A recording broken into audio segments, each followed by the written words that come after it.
ನಾರಾಯಣಂ ಗುಣೈಃ ಸರ್ವೈರ್ತೀರ್ಣಂ ದೋಷವರ್ಜಿತಂ ಜ್ಞೇಯಂ ಗಮ್ಯಂ ಗುರುಂಶ್ಚಾಪಿ ನತ್ವಾ ಸೂತ್ರಾರ್ಥ ಉಚ್ಯತೆ.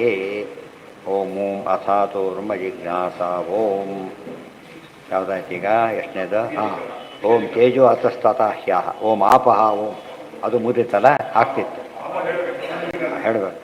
ಅದೇ ರೀತಿಯೇ ಬ್ರಹ್ಮ ವೇದಮಗ್ರೆ ಆಸೀತ್ ತದಪೋ ಅಸೃಜತ ತದಿದಂ ಸರ್ವಂ ಮಿತಿ ಶ್ರುತೇ ಅಗ್ನಿರಾಪಹ ಇತ್ಯುಕ್ತೇಪಿ ಬ್ರಹ್ಮಣ ಏವ ಆದಿಸೃಷ್ಟಿ. ಉತ್ತರ ಏನು ಬಂತೀಗ? ನೀರನ್ನು ಯಾರು ಸೃಷ್ಟಿ ಮಾಡೋದು? ಅಗ್ನಿಯಿಂದ ಅಂತ ಹೇಳ್ತೀರಿ. ನೀರು ಸೃಷ್ಟಿ ಮಾಡಿ ದೇವರು ಅಂತ ಹೇಳ್ತಾರೆ. ಏನು ಮಾಡಬೇಕು ಅಂತ ಕೇಳಿದರೆ, ಪ್ರೈಮರಿ ಸ್ಟೇಜ್ ದೇವರೇ ಮಾಡೋದು. ಈ ಸ್ಟೇಜಲ್ಲಿ ಕೊಳಾಯಿ ನೀರು ಬಂತ ಅಂತ ಕೇಳ್ತಾರೆ, ಮಳೆ ಬಂತ ಅಂತ ಕೇಳೋದಿಲ್ಲ. ಯಾಕೆ? ಫಸ್ಟೇ ಮಳೆ ಬರಬೇಕು ಅದಕ್ಕೆ. ಬಟ್ ಈ ಸ್ಟೇಜ್ ಕೇಳೋದು ಇಷ್ಟೇ. ಇನ್ನೊಂದು ಸ್ಟೇಜ್ ಬೆನ್ನು ಕೇಳ್ತಾನೆ, ನೀರು ಬಿಟ್ಟನ ಹಾಕಿ ಕೇಳ್ತಾನೆ. ಯಾಕೆ ಇವತ್ತು ಅದನ್ನೇನು ತಿಳ್ಕೊಬಾರ್ದು ಇವರು? ಕೊಳೆಯಿಂದ ನೀರು ಬರುತ್ತೆ ತಿಳ್ಕೊಂಬಿಟ್ಟ. ಈ ಬಾವಿ ಏನೂ ಬೇಕಾಗಿಲ್ಲ, ಏನು ಸಾಕು ಕೊಳೆ ಹಾಕೊಂಡು ನೀರು ಬರುತ್ತೆ. ಇವತ್ತು ಹಾಗೆ ಆಗಿ ಹೇಳೋದು. ಈ ಸೈನ್ಸ್ ಅಂದರೆ ಹೇಳಿದ್ದು ಅಷ್ಟೇ. ಏನು ಹೇಳ್ತದೋ ಈ ಎಂಡ್ ಮಾತ್ರ ಹೇಳ್ತೋ, ಆ ಎಂಡ್ ಹೇಳಲಿಲ್ಲ. ಆ ಎಂಡ್ ಹೇಳೋದು ಯಾರು? ಫಿಲಾಸಫಿ ಹೇಳೋದು. ಇವತ್ತು ಎರಡು ತಿಳ್ಕೊಂಡ್ರೆ ಪರ್ಫೆಕ್ಷನ್ ಬರೋದು. ಸೈನ್ಸನ್ನು ಬಿಡಬಾರ್ದು, ಎಂಡನ್ನು ತಿಳ್ಕೊಬಾರ್ದು ಅಷ್ಟೇ. ಫಿಲಾಸಫಿ ಸೈನ್ಸ್ ಉಪಯೋಗಿಸೋದೇ ಹೋದರೆ ನಮಗಿದೇ ಅರ್ಥ ಆಗಲ್ಲ. ಅದು ಇದೆ ಅಂತ ತಿಳ್ಕೊಂಡು ಶಾಸ್ತ್ರ ಮುಂದೆ ಹೋಗಿರೋದು. ಫೈನಲ್ ಇಯರ್ ಅರ್ಥ ಆಗ್ಬೇಕಾದ್ರೆ ಮಧ್ಯೆ ಓದಿರ್ಬೇಕಲ್ಲ. ಹಾಗೆ ನಾವು ಬರೀ ಫೈನಲ್ ಹೋದಾಗ ಶಾಸ್ತ್ರ ಬರೀ ಶಾಸ್ತ್ರ ಓದಿದಾಗ ಏನಾಗುತ್ತೆ ನಮಗಾಗ? ಅದಕ್ಕೆ ದ್ವೇ ವಿದ್ಯೆ ವೇದಿತವಿ ಅಂತ ಹೇಳಿದ್ರು. ದ್ವೇ ವಿದ್ಯೆ ಮೊದಲ ಅರ್ಥ ಏನು? ಈ ಲೋಕದ ಜ್ಞಾನವೂ ಇರಬೇಕು, ಶಾಸ್ತ್ರಜ್ಞಾನವೂ ಇರಬೇಕು. ಗೊತ್ತಾಯ್ತಾ? ಶಾಸ್ತ್ರಜ್ಞಾನ ಲೋಕಜ್ಞಾನ ಪರ್ಫೆಕ್ಟ್ ಆಗುತ್ತೆ, ಲೋಕಜ್ಞಾನ ಶಾಸ್ತ್ರಜ್ಞಾನ ಕ್ಲಿಯರ್ ಆಗುತ್ತೆ. ಒಂದಕ್ಕೊಂದು ಬಂದಾಗ ಪರ್ಫೆಕ್ಷನು. ಇವತ್ತು ಅದು ತಪ್ಪು ಹೋಗಿಬಿಟ್ರೆ ಅದು ಹೋಯ್ತಾಗ. ಎರಡು ವಿದ್ಯೆನೂ ತಿಳಿಬೇಕು. ಎರಡು ವಿದ್ಯೆನೂ ಗೊತ್ತಿದ್ದಷ್ಟು ಕೂಡ ಕ್ಲಾರಿಟಿ ಭಾರಿ ಜಾಸ್ತಿ ಬರುತ್ತೆ. ಯತರೇಶಾಂತು ಸತ್ಸಾಧ್ಯ ಯತ ಏವ ತದಾಜ್ಞೇಯ. ಇವನೇನು ಪ್ರಶ್ನೆ ಮಾಡಿದ್ದು ಹಾಗೆ ನಾವೆಲ್ಲ ಪ್ರಶ್ನೆ ಜಾಸ್ತಿಕರು ಸ್ವಲ್ಪ ಆಸೆ ಏನು ಮಾಡ್ತಾರೆ ಅವರು? ಮಕ್ಕಳಿಗೆಲ್ಲ ಕೊಳೆಯಿಂದ ನೀರು ಬರುತ್ತೆ ಅಷ್ಟೇ. ಸ್ವಲ್ಪ ತಿಳಿದ್ರೆ ಏನು ಮಾಡ್ತಾನೆ, ಅವ್ರು ನೀರು ಬಿಟ್ಟರೆ ಬರುತ್ತೆ ಅಂತ ಆಗುತ್ತೆ. ಆ ನೀರು ಇದ್ದರೆ ಬಿಟ್ಟರೆ ಬರೋದು ಅವ್ರು ಹೇಳ್ತಾರೆ, ನೀರು ಇದ್ದರೆ ಬಿಡ್ತಾರೆ ಅಂತ ಹೇಳ್ತಾರೆ. ಮಳೆ ಬಂದರೆ ನೀರು ಬರುತ್ತೆ ಅಂತ. ಮಳೆ ಸುರಿಸೋದಾರು ಅಲ್ಲಿ ಸ್ಟಾಪ್ ಆಗುತ್ತೆ. ಇದು ಅದು ಕೊಡೋದಾರ ದೇವರು ನೋಡಿ. ಕರೆಕ್ಟಾಗಿ ಜಗಚ್ಚಕ್ರ ಪ್ರತಿಯೊಂದು ಚಕ್ರ ಇದೆ. ಆಫೀಸ್ ಕೆಲಸನೂ ಚಕ್ರನೇ. ಚಕ್ರ ಹೊಡೆದ್ರೆ ಯಾರು ಚಕ್ರ ಹೊಡೆದ್ರೆ ಯಾರು ಕೆಲಸ ಆಗಲ್ಲ. ಅವ್ನು ಬರಬೇಕು, ಪ್ರತಿಯೊಬ್ಬರು ಇರಬೇಕಾದ್ರೆ ಎಲ್ಲರ ಕೆಲಸ ಆಗೋದೇ. ಮನೆಯಲ್ಲಿ ಕೆಲಸ ಕೊಡೋದು ಚಕ್ರ, ಮತ್ತೆ ಪ್ರತಿಯೊಂದು ಹಂಚಿಕೊಡೋದು ಕೆಲಸನ ಸುತ್ತದಾ ಇರುತ್ತೆ. ಒಂದು ಕೈ ಕೊಟ್ಟರೆ ಮುಗಿತಾರೆ. ಅದು ಚಕ್ರ ಅಂಬೋದನ್ನು ಅರ್ಥ ಮಾಡಿಕೊಂಡ್ರೆ ಆ ಮೂಮೆಂಟಿಗೆ ಯಾರು ಎಲ್ಲರ ರೋಲು ಇದೆ. ಈಗ ಪ್ರಾಣಿಗಳ ರೋಲ್ ಇದೆ, ಬಹಳ ಆಶ್ಚರ್ಯ. ಗೊತ್ತಾಯ್ತಾ? ಪ್ರಾಣಿಗಳ ಸೃಷ್ಟಿನೇ ಭಗವಂತ ಮಾಡ್ತಿರಲಿಲ್ಲ. ಎಷ್ಟೋ ಪ್ರಾಣಿಗಳಿವೆ ಅಂತ ಮನುಷ್ಯ ಬದುಕಿದ್ದಾನೆ. ಇವತ್ತು ಹಾವೇ ಇಲ್ಲ ಹೋಗಿದ್ರೆ ಕಾಡು ಯಾರು ಮನೆಗೆ ಬರ್ತಿದ್ರು, ಇಲಿ ತಿಂದಾಗ ಬರ್ತಿದ್ರು. ಇಲಿನ ಇದು ತಿನ್ನೋದ್ರಿಂದ ಹಾವುಗಳು ಬ್ಯಾಲೆನ್ಸ್ ಆಯಿತು. ಗೊತ್ತಾಯ್ತಾ? ಅದಕ್ಕೆ ತಕ್ಕಂಥ ಗರುಡ ಇಲ್ದಾರ ಹಾವು ಕಚ್ಚಿ ಹಾಕಿಬಿಡ್ತೈತೆ. ಅದಕ್ಕೆ ಪ್ರತಿಯೊಂದು ಸರ್ಕಲ್. ಅದಕ್ಕೆ ನಾವು ಭೂತ ಬಲಿ ಯಾತಕ್ಕೆ ಕೊಡ್ತೇವೆ, ಬಲಿಯಾರಣ ಯಾತಕ್ಕೆ ಮಾಡ್ತೇವೆ? ಆ ಪ್ರಾಣಿಗಳಿಗೂ ತಲುಪೇವೆ. ಅದರಿಂದ ನಾವು ಬದುಕಿರೋದ್ರಿಂದ ಅದಕ್ಕೂ ತಲುಪೇವೆ. ನಾರಾಯಣನಿಂದ ಹಿಡಿದು ಎಲ್ಲಿವರೆಗೆ ಹೋಗಿ ನೈವೇದ್ಯ ಅವರಿಗೆ. ಇದಕ್ಕೆ ನೈವೇದ್ಯ ಅಂತ ಕರೆಯೋದಿಲ್ಲ, ಬಲಿಹಾರ. ಈ ರೀತಿ ಒಂದು ಸ್ಟೆಪ್ ಕೊಡ್ತಾ ಬರಬೇಕು ನಾವು. ಅದೇ ಸರ್ವಭೂತಗಳು ನಮ್ಗೆ ಉಪಯುಕ್ತವಾಗಿರೋದ್ರಿಂದ ಅವಕ್ಕೆಲ್ಲ ದಯ ತೋರಿಸ್ಬೇಕು. ಹಾಂ ಹಾಂ, ಅದೇ ಹೇಳ್ತಿರೋದು.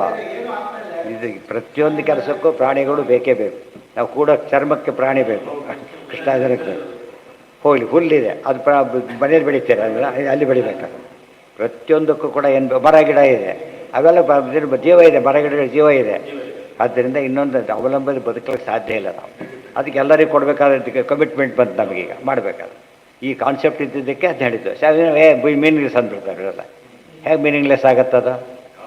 ಆ ಪ್ರಾಣಿಗಳು ಬದುಕೆ ಹೋದ್ರೆ ಏನು ಕೆಲಸ ಮಾಡ್ತಾನೆ ಪಾಪ? ಬದುಕಲಿಕ್ಕೆ ಆಹಾರ ಕೊಡಬೇಕಲ್ಲ. ಅದಕ್ಕೆ ನಾವು ಎಷ್ಟು ಕೊಡೋಕ್ಕೆ ಸಾಧ್ಯನೋ ಅಷ್ಟು ಕೊಡಬೇಕು. ಅದು ಜಗಚ್ಚಕ್ರ ಫುಲ್ ಎಕ್ಸ್ಪ್ಲೇನ್ ಮಾಡೋಕೆ ಅದು ಇಷ್ಟು ಬೇಕು. ಅದಕ್ಕೆ ಗೀತಾ ಶ್ಲೋಕ ಬರೀ ಭೂತಗಳು ಅಂತ ಸಾಲದು. ಏನು ಭೂತಗಳು ಅಂದ್ರೆ ಏನು, ವೇದಗಳು ಒಂದು ಎಲ್ಲ ಹೇಳ್ತಾ ಹೋದರೆ ದೊಡ್ಡ ಶಾಸ್ತ್ರ ಆಗುತ್ತೆ. ಏತಸ್ಮಾತ್ ಜಾಯತೆ ಪ್ರಾಣೋ ಮನಸ್ಸರ್ವೇಂದ್ರಿಯಾಣಿ ಚ ಖಂವಾಯು ಜ್ಯೋತಿರಾಪ ಪೃಥಿವಿ ವಿಶ್ವೇಶಧಾರಿಣಿ ಇತ್ಯಾದಿ ಚ ಮಾತುಗಳೆಲ್ಲ ಲಿಂಕ್ ಕೊಡ್ತಾರೆ. ಹೇಗಾಗುತ್ತೆ ನೋಡಿ ಅಂತ ಹೇಳ್ತಾರೆ.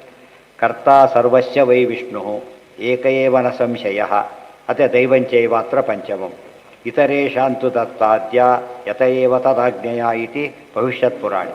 ಉಳಿದವರು ಮಾಡ್ತಾರೆ, ಹೌದು ಉಳಿದವರು ಮಾಡ್ತಾರೆ. ಆದರೆ ಮೇನ್ ಮಾಡಿಸೋದು ಪರಮಾತ್ಮ. ನೋಡೋದಕ್ಕೆ ಡಿಸ್ಟ್ರಿಬ್ಯೂಷನ್ ಕೊಡ್ತಾ ಚೆಕ್ ಕೊಟ್ಟ ತೊಗೊಂಡೋಗ್ಬಿಟ್ಟ. ಆದರೆ ಚೆಕ್ ಕೊಡೋಕ್ಕೆ ಬೇರೆ ಪರ್ಮಿಷನ್ ಇದೆ.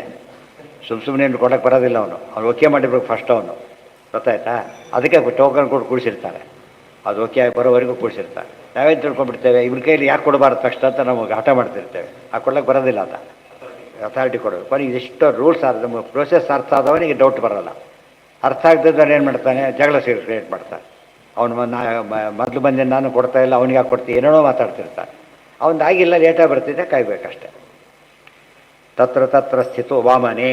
ಭವಿಷ್ಯತ್ ಪುರಾಣ ಒಂದಾಯಿತು, ಇದು ವಾಮನ ಪುರಾಣ. ಶ್ರುತಿಗಳು ಒಂದೊಂದಕ್ಕೆ ಎಷ್ಟು ಕೋಟ್ ಮಾಡ್ತಾರೆ ನೋಡಿ.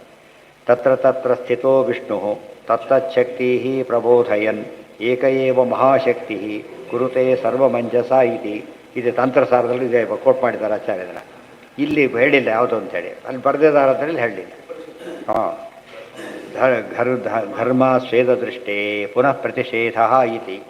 ಅದಕ್ಕೆ ಬೆವರು ಎಲ್ಲಿಂದ ಬಂತಪ್ಪ, ಸೆಕೆ ಬಂತು ಅಷ್ಟೇ. ಸೆಕೆ ಎಲ್ಲಿಂದ ಆಯಿತು, ಅದೆಲ್ಲ ಹುಡುಕ್ತಾ ಹೋಗ್ಬೇಕೀಗ. ಕೊನೆಗೆ ಯಾರ ಕಾರಣ, ದೇವರು. ಮತ್ತೆ ತೇನ ವಿನ ತೃಣಮಪಿ ನಚರತೆ ಹೇಳಿದ ಮೇಲೆ ಪ್ರತಿ ಸರ್ತಿ ಹೇಳಬೇಕಾಗಿಲ್ಲ. ಆ ಪ್ರೋಸೆಸ್ ಇರೋದ್ರಿಂದ ಸರಿ ಹೋಯಿತು. ಇತಿ ಅವಧಿಕರಣಂ. ಇದು ಪರವಿದ್ಯೆ ಅಂತ ಯಾತಕ್ಕೆ ಕರೀತಾರೆ ಗೊತ್ತಾ? ಪ್ರತಿಯೊಂದನ್ನು ಪರಮಾತ್ಮನ ಕನೆಕ್ಟ್ ಮಾಡ್ತಾರೆ, ಅದಕ್ಕೆ ಪರವಿದ್ಯೆ ಅಂತ ಹೆಸರ. ಗೊತ್ತಾಯ್ತಾ? ಪ್ರತಿಯೊಂದು ಕನೆಕ್ಟ್ ಆಗ್ಬೋದು. ನೀರಿಂದ ಅದರಿಂದ ಅಲ್ಲ, ಬೆಳೆ ಬಂತು ಮಳೆಯಿಂದ, ಅಷ್ಟು ಸರಿ, ಮಳೆಯಲ್ಲಿಂದ ಬಂತು ಹೋಗೋದಿಲ್ಲ. ಪರವಿದ್ಯೆ ಅಂತ ಹೇಳ್ಕೊಡೋದು, ಅದು ಹೋಗಿ ಅಲ್ಲಿಗೆ ಹೋಗು ಅಂತ ಹೇಳ್ಕೊಡೋದು. ತಾ ಆಪೈಕ್ಷಂತ. ಅದಕ್ಕೆ ಓಂ ಅಥಾತೋ ಬ್ರಹ್ಮ ಜಿಜ್ಞಾಸ ಶಬ್ದಕ್ಕೆ ಏನು ಅರ್ಥ ಬಂತೀಗ? ಸರ್ವತ್ರ ಬ್ರಹ್ಮ ಜಿಜ್ಞಾಸ. ಏನೇ ಕೆಲಸ ಆದರೂ ತಕ್ಷಣ ದೇವರದ್ದು ನೆನಪಾಡ್ಕೋ ಅಂತ ಅರ್ಥ. ಓದೆಲ್ಲ ಪುಸ್ತಕ ಮುಚ್ಚಿಬಿಟ್ರೆ ಹೋಗಬಾರ್ದು. ಪ್ರತಿಯೊಂದಾದರೂ ಕೂಡ ದೇವರಿಂದ ಆಯಿತು. ಎಷ್ಟಾನು ಹೇಳ್ತಿರೋದೀಗ ಇಡೀ ಬ್ರಹ್ಮಸೂತ್ರ ಪ್ರತಿ ಸೂತ್ರ ಎಂಡಾಗುತ್ತದೋ ದೇವರಿಗೆ ಕನೆಕ್ಟ್ ಆಗುತ್ತೆ. ಆ ರೀತಿ ಕನೆಕ್ಟ್ ಆಗಿಬಿಟ್ರೆ ಆಗ ನಮಗೆ ಒಳ್ಳೆ ಸಾಧನೆ ಆಗುತ್ತೆ. ಆ ಕನೆಕ್ಟ್ ಮಾಡೋದು ಹಾಗೆ ನಮ್ಗೆ ಗೊತ್ತಿದ್ದಿಲ್ಲ, ಬ್ರಹ್ಮಸೂತ್ರ ಹೇಳಿಕೊಟ್ರು. ವೇದದಲ್ಲಿ ಎಲ್ಲ ಇದೆ, ತೋರಿಸ್ಕೊಟ್ರು. ಆದ್ದರಿಂದ ಆ ಸೂತ್ರ ನೆನಪಿಟ್ಕೊಂಡ್ಬಿಟ್ರೆ ಎಲ್ಲ ಅಪ್ಲೈ ಮಾಡೋಕ್ಕೆ ಬರುತ್ತೆ. 564 ಅಷ್ಟೇ. ಎಷ್ಟು ಲಿಟ್ರೇಚರ್, ಅನಂತ ವೇದಗಳನ್ನು ಕವರ್ ಮಾಡುತ್ತದೋ ಎಲ್ಲ ಪುರಾಣಗಳು, ಮಹಾಭಾರತ, ಅದು ಇದು ಲೌಕಿಕ. 560 ಸೂತ್ರೊಳಗೆ ಎವ್ರಿಥಿಂಗ್ ಇಸ್ ಆನ್ಸರ್. ಹಾಗೆ ವಿತ್ ಕನೆಕ್ಷನ್ ವಿತ್ ಗಾಡಿಗೆ ಕನೆಕ್ಟ್ ಮಾಡುತ್ತದೆ. ಅದಕ್ಕೆ ಸೂತ್ರ ಅಂದರೆ ಏನು, ಹಗ್ಗ ಹೇಳ್ಕೊಂಡ ಲಿಂಕ್ ಆಗಬೇಕಲ್ಲಿ. ಸೂತ್ರ ಅಂಬುದು ಎರಡು ಅರ್ಥ. ವಿಷಯಕ್ಕೆ ಲಿಂಕ್ ಆಗಬೇಕು, ಬರೆದವರಿಗೆ ಲಿಂಕ್ ಆಗಬೇಕು. ವಿಷಯಕ್ಕೆ ಲಿಂಕ್ ಆಗಬೇಕು, ಅದು ಬಿಟ್ಬಿಟ್ರೆ ಲಿಂಕ್ ಸೂತ್ರ ಆಗೋದೇ ಇಲ್ಲ. ಗೊತ್ತಾಯ್ತಾ? ಅದಕ್ಕೆ ಎಷ್ಟೇ ಮಣಿಗಳಿರ್ಬೋದು, ದಾರ ಇಲ್ಲದ್ರೆ ಬಾಳಕ್ಕೆ ಬರಲ್ಲ. ಆ ದಾರ ಬಂಗಾರದಾಗಿರಲಿಲ್ಲ, ವಿಚಾರ ಬೇರೆ. ಅಂತೂ ದಾರ ಬೇಕಾರೆ ಸೂತ್ರ.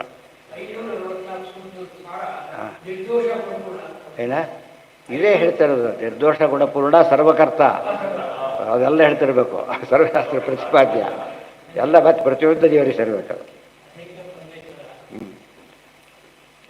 ಓಂ ಸರ್ವ ದೇಶಕ್ಕೆ ಹೋದಾಗಲೂ ದೇವ್ರಿಗೆ ಎಲ್ಲ ಕಡೆ ಇರೋದ್ರಿಂದ ಸರ್ವದೇಶೇಶು ಕಾರ್ಯೇಶು. ಬೇರೆ ಊರಿಗೆ ಸಂಧ್ಯಾವಂದನೆ ಕ್ಯಾನ್ಸಲ್ ಮಾಡಿದ್ರೆ ಮಾಡಬೇಕು, ಬೇರೆ ಸಂಧ್ಯಾವಂದನೆ ಹೋಗ್ಬಿಡುತ್ತೆ. ಯಾಕೆ ಬೇರೆ ದೇಶ ಬಿಟ್ಟು ಹೋದ್ರೆ ರೂಲ್ಸ್ ಅಪ್ಲೈ ಆಗೋದಿಲ್ಲ ಅಲ್ಲ, ಸಂಧ್ಯಾವಂದನೆ ಅಪ್ಲೈ ಆಗೋದಿಲ್ಲ ಅಲ್ಲ. ಸರ್ವದೇಶೇಶು ಕಾಲೇಶು ದಯೇಕ ಪರಮೇಶ್ವರ. ಎಲ್ಲ ಕಾಲದ ಕಲಿಯುಗದಲ್ಲೂ ಮಾಡಬೇಕು. ಸರ್ವಕಾಲೇಶು, ಕಲಿಯುಗದಲ್ಲಿ ದೇವ್ರು ಮಾಡೋದಿಲ್ಲ, ಬೇರೆಯವ್ರು ಮಾಡ್ತಾರೆ. ಎಲ್ಲ ಯುಗದಲ್ಲೂ ದೇವರೇ ಮಾಡೋದು. ಎಚ್ಚರ ಇದೆ, ಎಚ್ಚರ ಇರೋದಿಲ್ಲ ಅಷ್ಟೇ. ತಾ ಆಪೈಕ್ಷಂತ ಪಶ್ವ್ಯ ವ್ಯಾಮಹ ಪ್ರಯಾಜೇಮಹೀತಿ. ಅವೆಲ್ಲ ನಾಳೆ ನೋಡೋದು. ಎಷ್ಟು ಕೂಡ ಒಂದು ಆಪಹ ಆಯ್ತು. ಈಗ ಒಂದೊಂದು ಯಾಕೆ ಬಿಡಿಸಿ ಹೇಳ್ತಾರೆ ಅಂದರೆ, ಒಂದು ಸ್ವಲ್ಪ ಪ್ರಾಬ್ಲಮ್ ಚೇಂಜ್ ಇರ್ತದೆ, ಅದನ್ನು ಕವರ್ ಮಾಡೋದಕ್ಕೋಸ್ಕರ ಬೇರೆ ಮಾಡ್ತಾರೆ. ಇದು ಸಿಮಿಲಾರಿಟಿ ಕೊಡಬೇಕಾಗಿಲ್ಲ, ಮತ್ತೊಂದು ಸೂತ್ರ ಮಾಡಬೇಕಾಗಿಲ್ಲ.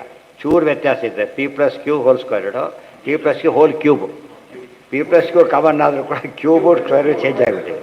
ಅದು ಇಲ್ಲದೆ ಅಲ್ಲಿ ಬಂದೇ ಸೂತ್ರ ಆಗಲಿಲ್ಲ, ಅದು ಬೇರೆ ಆಯ್ತು. M+N ಮಾಡಿದ್ರೆ ರಿಪಿಟೇಷನ್ ಆಗುತ್ತೆ. ನೆಕ್ಸ್ಟ್ ಡೇ M+N², ಆಮೇಲೆ C+D². ಅರ್ಥ ಇಲ್ಲ, ಒಂಚೂರು ಚೇಂಜ್ ಬರಬೇಕಾದ್ರೆ.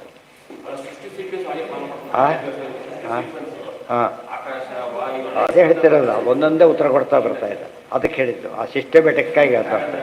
ಎಲ್ಲೆಲ್ಲಿ ಪ್ರಶ್ನೆ ಕೇಳ್ತೇವೆ ಅಲ್ಲೆಲ್ಲ ಅದಕ್ಕೆ ತಾನೇ ಉತ್ತರ.